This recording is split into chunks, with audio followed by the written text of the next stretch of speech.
Once upon a time, there were two little girls who lived in a house. You're so beautiful. Stay like that forever.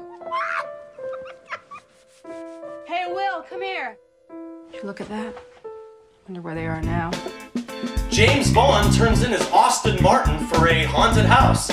Hello there, everybody, and welcome back to RealScreenReviews.com. I am movie critic Nick Iacobucci, happily joined by my returning guest critic, aspiring actor from New York City, Chris Bucci. Chris, thank you so much for being here. Thanks for having me. Hey, he hasn't been here in over a year, and we're glad to have him back. And our next film review is Dream House, which opened in wide release on Friday, September 30th, 2011, and it stars James Bond himself, Daniel Craig.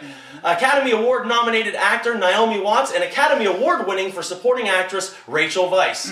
This film comes to us from Jim Sheridan, the Academy Award winning director of My Left Foot, the director of one of my favorite films, In the Name of the Father, and In America, another great film. And without further ado, I'm going to turn it over to my guest critic to tell us a little bit about Dream House. Dream House.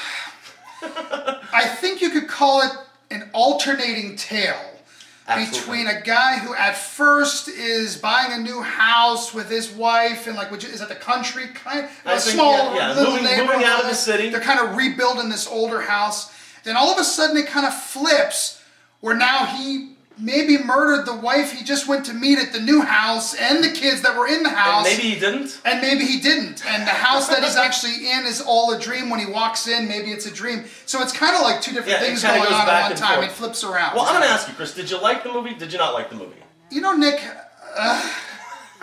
know what's a shame is I kind of liked it at some points. I did too. It did not feel slow to me. No, it didn't. I didn't think it was slow, but there was a lot of it that I don't know. We were sitting not too far from each other on this one. Yeah, we're trying not to converse. Trying not to converse and show anything. But once in a while, you know, when you see something where something's kind of cheesy, yes, you make a little comment and go, "Weh." There were a bunch of those in this one, and I was a little bummed about that because I wasn't, you know. For me, the first thing that stands out for me is this movie didn't know what story it wanted to tell. Right. Can you agree with that? Oh, yeah. Like, I'll tell you what, this movie, it could be a thriller, it could be a horror movie, it could be a mystery, and it's like, if they knew and had a foundation for the story that they wanted to tell, I think the movie would have been better all around, but it kind of jumped around so much, it really felt vague in a couple spots. Well, you know, I don't know if you had this or not, but the first, I don't want to say half, but maybe a little over a quarter of the movie, I was sitting there thinking, I've seen this movie before. You know, one of those? Yes, and then it was a really cool twist, and I don't want to give away because I'm, you know. No spoilers. And I thought, all right,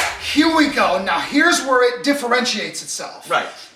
And then the second half, I went, I've seen this movie before. It was like a different movie, but it was like the same thing I've seen before. I agree with what you're saying. Now, I'm going to say that the acting is above average. Yeah, oh yeah. The directing is above average. Yeah. But to make references to what you just said, you know, part of this movie is Ghost, the movie with Patrick Swayze. Part of this movie is Ghost with Demi Moore. And part of this movie is Ghost with Whoopi Goldberg. Do you understand what I'm saying? That's a good point. I can see that, totally. Yeah. I mean, there are parts of this movie where the movie's completely misplaced. It's completely out of line, if you would. It wanted to be a brain teaser for the audience, so you weren't quite sure what was going on. Right.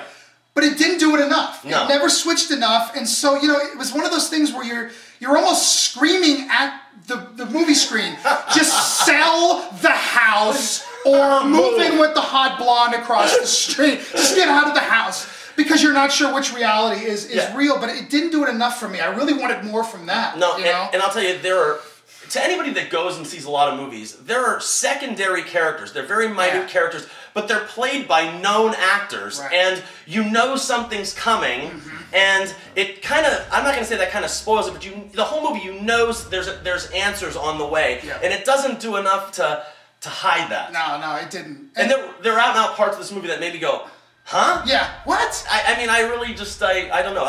It's like I have as many problems with the movie as I have admiration for the film. Do you remember a movie called Backdraft? Absolutely.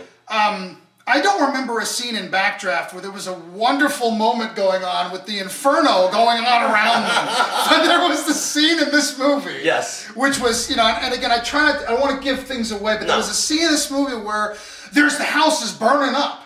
and there's these sweet moments going on, and I'm sitting there like laughing, going, "Wait, really?" No, I agree. And once again, it comes, like I said, I think that part of the movie was absolutely misplaced. I agree. Another thing, when I was watching this movie, it's PG-13. I really think it would have benefited this movie wholeheartedly had they went for the straight rated R and made this actually a creepy, scary horror, because it's got a decent premise. It's got a premise to go with that, and instead of going in that direction, it feels like the movie holds itself back in places and holds itself back over here. And I really think if they would have went for I think the blood and gore would have helped this movie immensely. And I will agree with you, it's got some decent plot twists. I'm not going to say that... I thought it had a nice, slow reveal. Absolutely. Even at the beginning, because really, you had no idea what was going on. Right. And so it was like one of those movies where they're slowly giving you information. Right. But then they stop with it. Yeah. And then you just,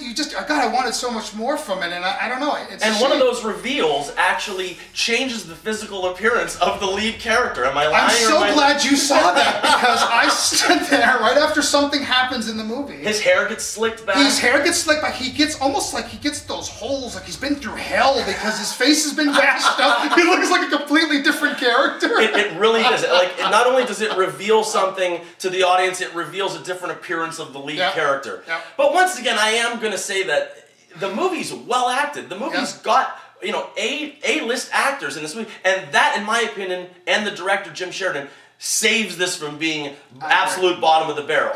Well, let me ask you, Chris, if you were to give this stars out of 4 stars, how many are you going to give this? I know you're still taking it back. This is one of those ones where I was thinking about this a lot. I want to say 2.5, which to me is something to recommend. Yes. But then I want to say 2 for the reasons we already mentioned. I agree. I'm really juggling them, and I don't want to say 2.25 because you know what I mean. No, we don't. Yeah. Yeah, I'm going to probably say 2.5 to be honest, but maybe I'm going to say 2. I really don't know. I'm going to be honest. I'd say listen to what we said and make your own decision. So he's torn between 2 and 2.5 stars. Probably leaning more toward 2, to be honest. He's leaning towards 2. I'm going to go in the other direction. I'm going to say I'm going to be generous. I'm being very generous. Okay, I like Daniel Craig.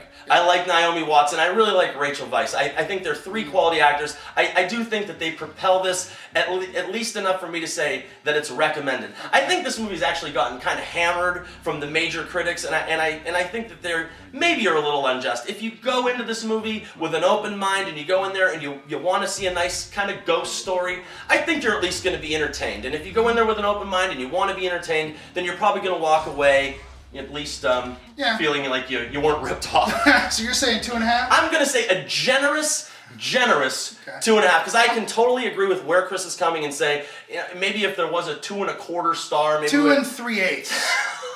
I'm going to give 2 7/8 to this movie. No, actually, I'm going to say 2.5. Yeah, I'm going to say 2.5 stars, and Chris is borderline 2.5 stars. So I'm going to say this probably gives this movie we'll say it's smack down the middle and say it's an average movie. If you're in the mood for something like this, you're probably going to like it. If you're not into a scary story or a ghost story, stay away at all costs, because you're not going to appreciate this movie, I don't think, at all. No. What do you think, Chris? I think... did we pay matinee? Is this a matinee price? We didn't pay. I didn't feel like I got ripped off. Let me just say that. He's from New York City, where they pay $13. We only paid like $6. So maybe that's it. I've often said that too. If you're redboxing a movie for $1, if you redbox this movie for $1, you're probably gonna like it. Oh yeah, rent it for sure, because I think it has enough redeeming stuff in it for rental. Absolutely, absolutely. But if you're paying $12 and then you can throw in another $15 for pop and popcorn, you're probably going to come away with this movie with a little bad sour taste in your mouth. Well, Chris, thank you so much for being here. I mean, I really appreciate you showing up, and he is going to be back to review Moneyball with me. Actually, right when we're done recording this, we're going to hit pause, we're going to hit record, and we're going to start reviewing another movie, but I'm probably going to change my shirt before then. But until then... We're going to end this like we always do and say, remember people, we're not always right, but only when it comes to the movies, and thank you very much for your attention.